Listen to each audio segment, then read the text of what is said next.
Hey guys, thanks for tuning in. This quick tutorial will show you how to add a login bar to your blog. Let's get started.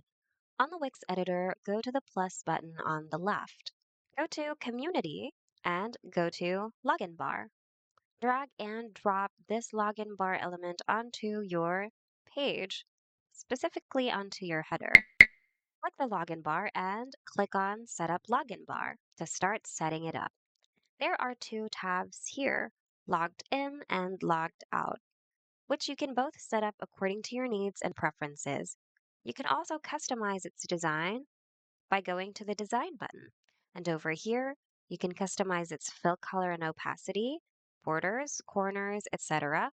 on regular state, hovered state, and selected state. Once you're done, go ahead and click on Save, or you can publish it if you'd like your changes to be published to your live site. And that's it.